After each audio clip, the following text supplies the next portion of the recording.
Hello children, आज म एउटा कविता पढाउन लागेको छु जुन कविता चाहिँ क्लास 10 को निम्ति मात्र नभएर क्लास 9 को लागि पनि हो है।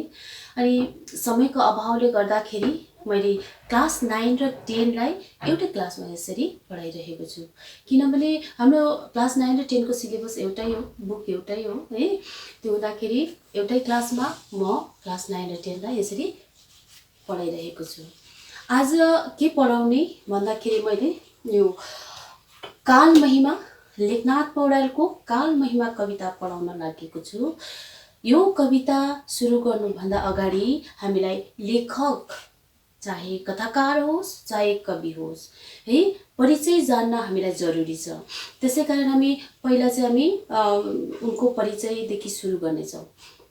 लेखनाथ पौड्यालको जन्म सन् 1884 सालमा अर्घाउ अर्चले भन्ने गाउँमा कास्की नेपालमा भएको थियो।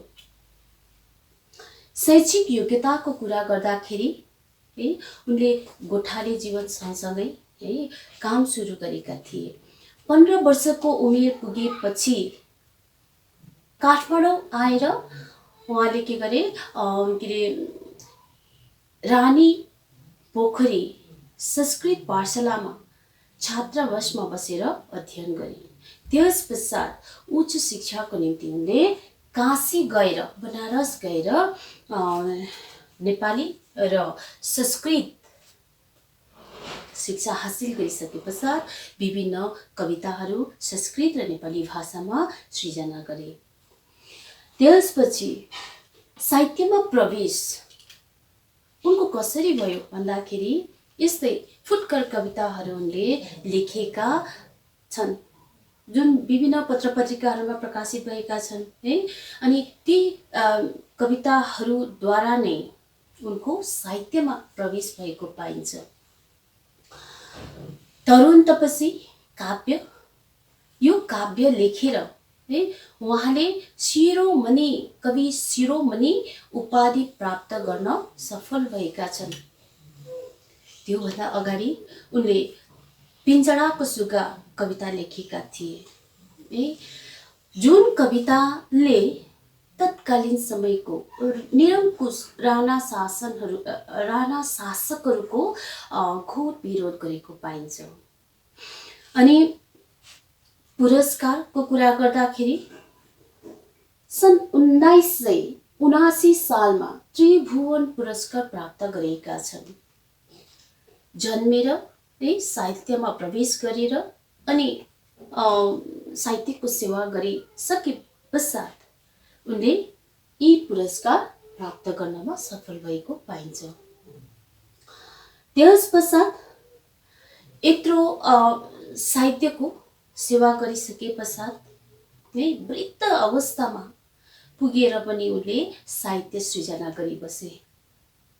यति साहित्यको सेवा गरिसके पश्चात सन् 1965 सालमा भरतपुर चितवनमा उनको मृत्यु भयो।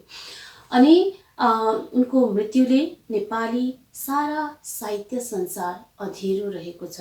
अझै पनि हामी अनुभव गर्छौँ।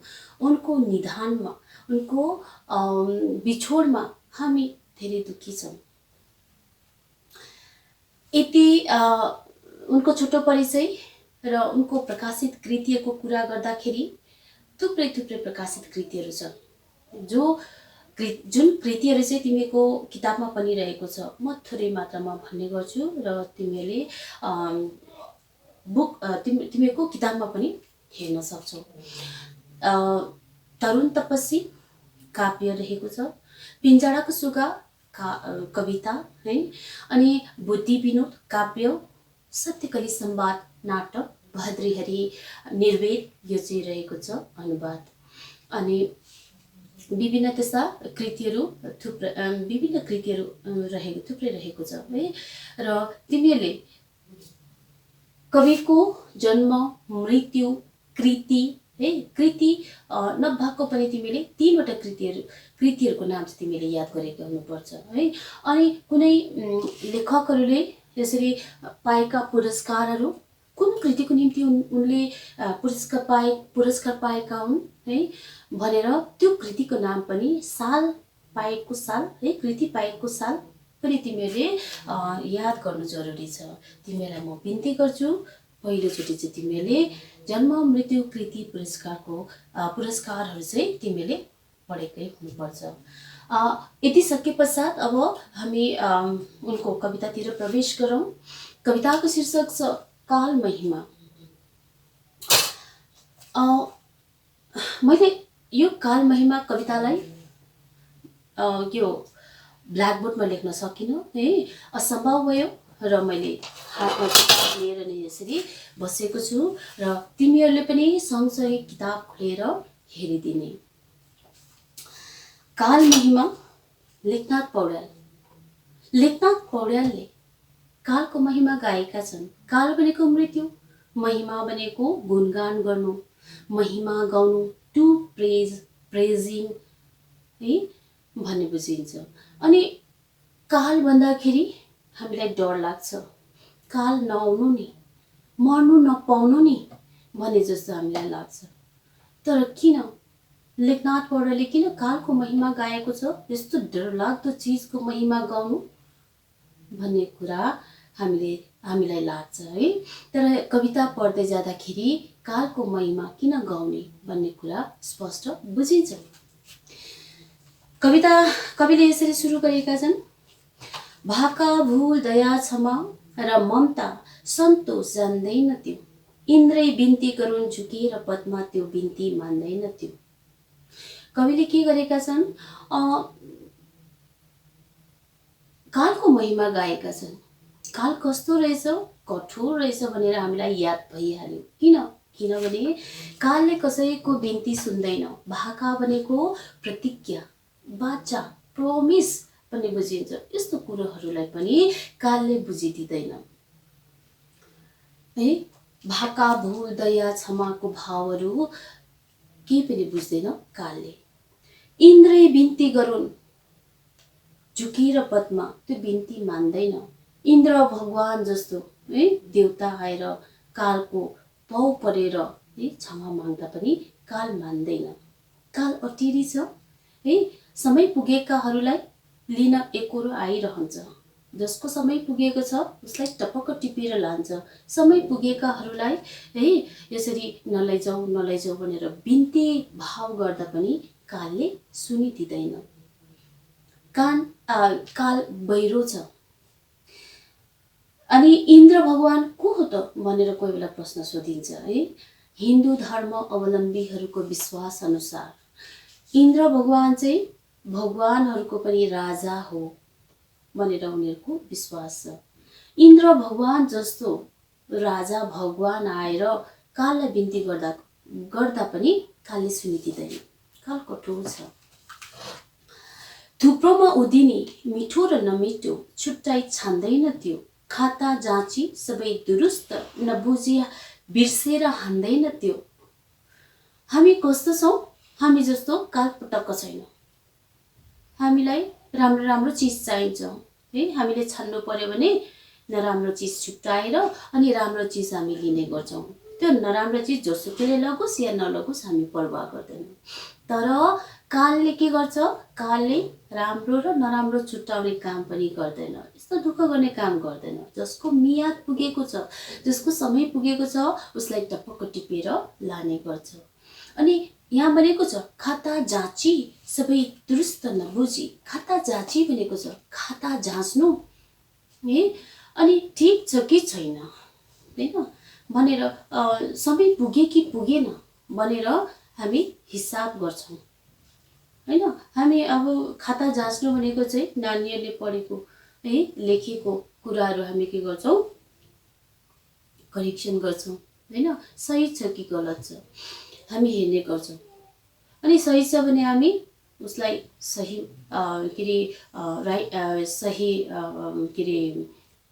ठिक गरिदिइहाल्छौँ है, राइट दिइहाल्छौँ।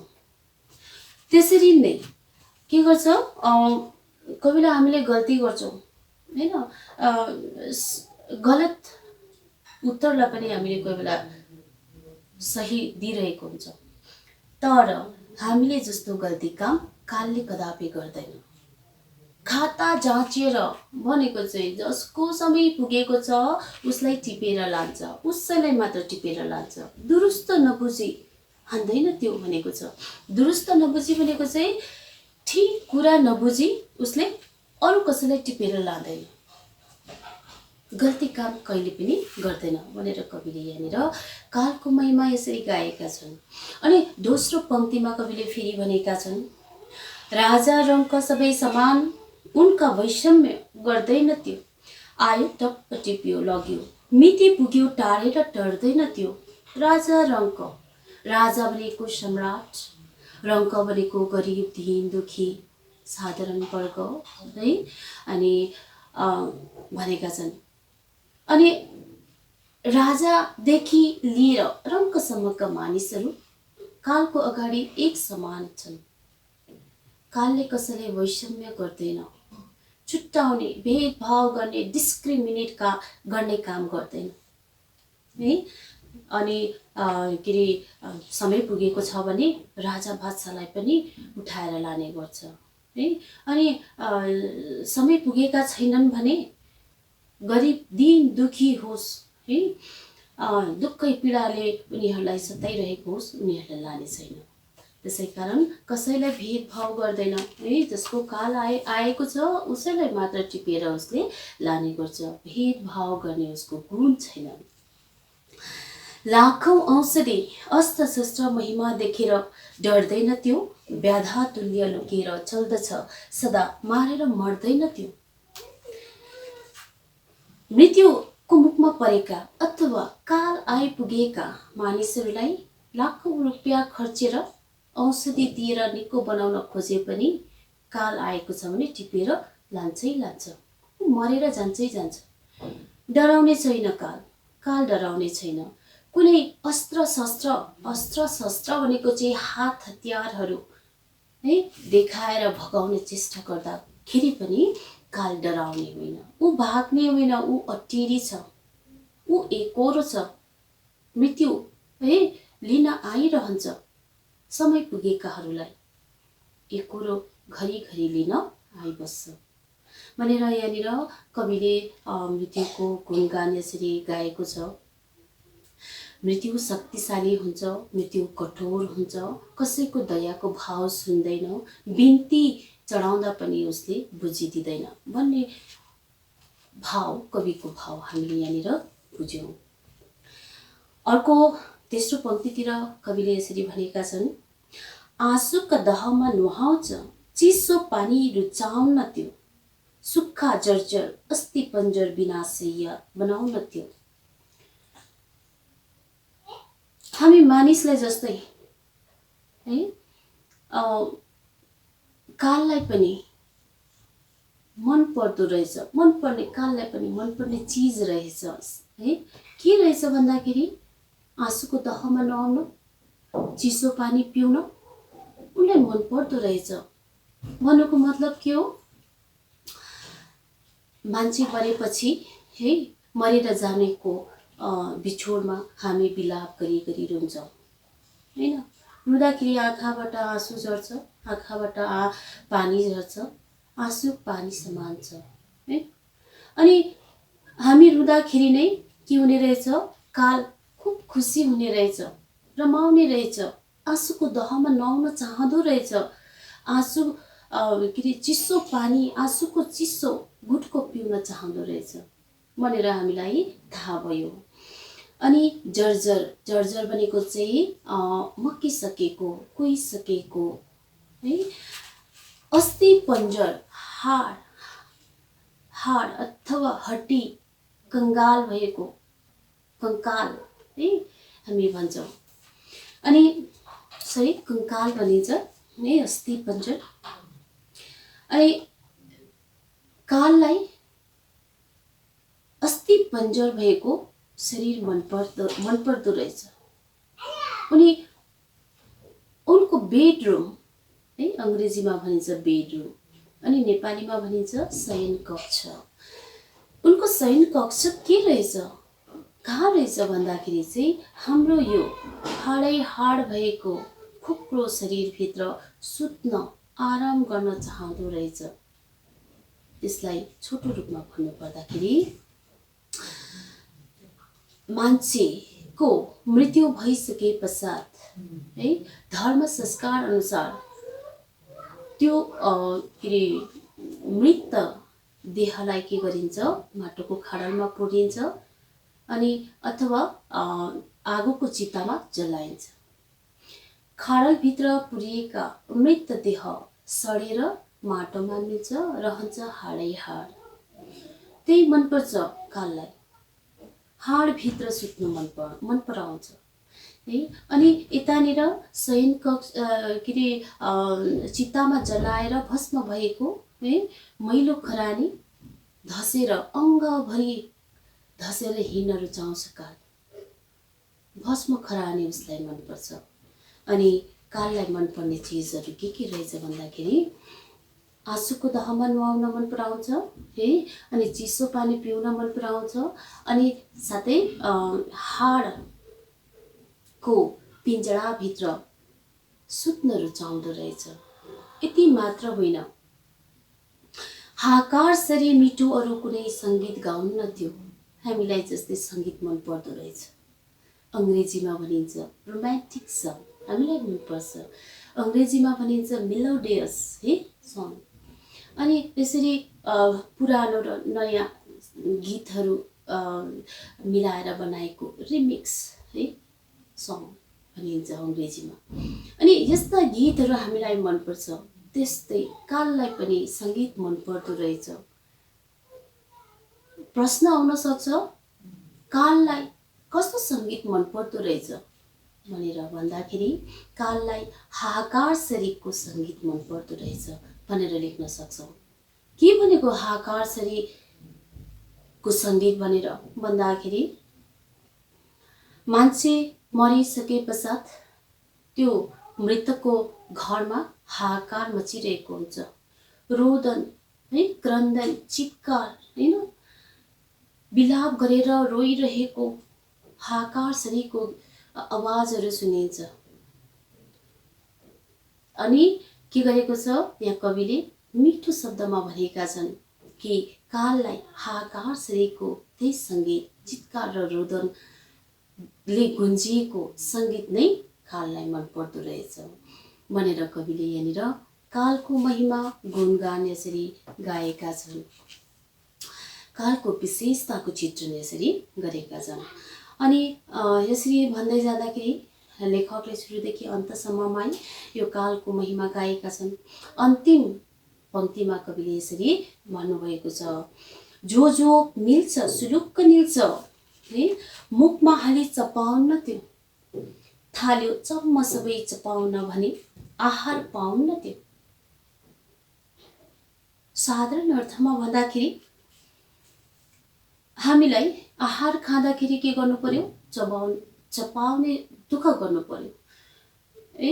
नचबाई निल्दाखेरि हामीलाई घाँटीमा अड्किन्छ, छातीमा दुख्छ इत्यादि भइन्छ है। तर हामीले देखेका छौँ, मानिलिउँ कुनै सर्पले आहार पक्रेर, शिकार पक्रेर त्यो शिकार आहार निल्दाखेरि उसले चपाउने दुःख गर्दैन। उसलाई उसको लक्ष्य के छ, पेट अघाउने लक्ष्य, अघाउने कसरी अघाउने भन्ने लक्ष्य मात्र रहेको देखिन्छ हैन। काल पनि साँच्चै त्यस्तै रहेछ। उसले चपाउने उसलाई दरकार छैन है, उसले त्यो दुःख गरी बस्दैन। आयो चम्म के अरे आयो के अरे जसको म्याद पुगेको छ उसैलाई सुटुक्क टिपेर लाने गर्छ। सजिलैसँग उसले टिपेर लाने गर्छ। जति निल्छ उति उकेल्दछ पनि केही बचाउन त्यो, यही चालासित कल्प कल्प कहिले खाइ अघाउन त्यो। काल एकपल्टमा मात्र सन्तुष्ट हुँदैन। यहाँ भनेको छ जति निल्छ उति उकेल्छ। उकेल्नु भनेको चाहिँ निकाल्नु, उघेल्नु है। गाई बस्तुहरूले के गर्छ, घाँसहरू खाएर केही समय पश्चात के गर्छ, उनीहरूले उकेल्छ। उकेलेर निकालेर उसले उनीहरूले चपाइरहेको हामी देख्छौँ। उकेल्नु, निकाल्नु। तर यसको घुमाउरो अर्थ के लाग्छ भन्दाखेरि चाहिँ यसको अभिधा अर्थ भनिन्छ घुमाउरो अर्थ है चाहिँ के छ भन्दाखेरि जति संसारमा मानिसहरूको जन्म हुन्छ उति नै मृत्यु पनि हुन्छ। उकेल्नु भनेको चाहिँ जन्मिनु अनि निल्नु भनेको चाहिँ मृत्यु हुनु हो है। जति मृत्यु हुन्छ त्यति नै जन्मिन्छ अनि जति जन्मिन्छ त्यति नै मृत्यु पनि हुन्छ। संसारको रीति यस्तै छ है। सुरुदेखि अन्तसम्ममा नै संसारको परम्परा संसारको रीति यही रहनेछ। काल आउँछ आएर एकैचोटिमा अघाउने पनि होइन, यो कहिले पनि अघाउँदैन। मियाद पुगेका समय पुगेका मृत्यु आएका मानिसहरूलाई लिन काल मृत्यु घरिघरि आइरहन्छ अनि यो एकजनाले लगेर अघाउँदैन पनि घरिघरि लिन आइरहन्छ भनेर कविले यसरी यस कवितामा भनेका छन्।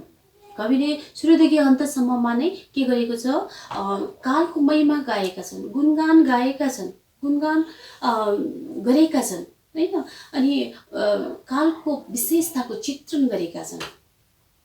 अनि सुरुदेखि अन्तसम्म नै यसरी पढ्दाखेरि हामीलाई के थाहा लाग्छ भन्दाखेरि कविताको शीर्षक सठिक रहेछ, उचित रहेछ भन्ने लाग्छ। अनि यो सर्वाङ्ग रूपमा हेर्दाखेरि कविताले के भन्न खोजेका छन्, एक शब्दमा यसको उद्देश्य एक वाक्यमा हैन यसको उद्देश्य भन्नु पर्दाखेरि काल एकदम शक्तिशाली छ। कालको अगाडि कसैको केही जोड चल्दैन र काल आइरहन्छ है र काललाई हामीले स्वीकार्नै पर्छ भन्ने तथ्य कविले यस कवितामा प्रस्तुत गरेका छन्। Thank you. तिमीले बुझ्यौ होला है। अनि म आशा राख्छु अनि धेरै बुझ्यौ होला भनेर। अनि मैले बुझाउने चेष्टा जति गरेको थिएँ है, अझै म तिमीहरूलाई बुझेको नबुझेको खण्डमा स्कुल लागेपछि हामी फेरि डिस्कस गर्नेछौँ। अनि एउटा तिमीहरूलाई घरमा बसी बसी काम दिनेछु, गृह कार्य जुन चाहिँ हाम्रो के अरे पहिला तिमीहरूलाई क्लासमा दिएको छ हैन। किताब किन्दाखेरि तिमीहरूलाई दिएको छ ह्यान्डबुक, जुन चाहिँ तिमीले त्यसलाई रिक्त स्थान पूर्ति गर्नुपर्छ, पुरा गर्नुपर्छ हैन, फिलअप गर्नु पर्यो। त्यो किताब छ, ह्यान्डबुक छ, त्यो वर्कबुक छ तिमीहरूको वर्कबुक छ। त्यो वर्कबुकमा चाहिँ तिमीहरूले के गर्नुपर्छ, यो जति पनि क्वेसन प्रश्न उत्तर छ तिमीहरूले त्यो पुरा गरेर लेख्नुपर्ने हुन्छ। अनि लेख्ने अनि सबैले लेख्ने। स्कुल लागेपछि म तिमीहरूको त्यो वर्कबुक चाहिँ म हेर्नेछु है। क्लास 9, 10, 12 क्लासलाई मैले यसरी भनेको छु। अर्को छ यो कविता मैले पढाउँदाखेरि जे जति बुझ्यौ त्यसलाई सरल भाषामा आफ्नै भाषामा है तिमीहरूले लेख्नेछौ। यसको सारांश लेख। प्रश्न छ काल महिमा शीर्षक कविताको सारांश लेख। क्वेसन नम्बर 1 बुझ्यौ। अनि तिमीले सारांश लेख्ने दुःख गर्नु पर्यो।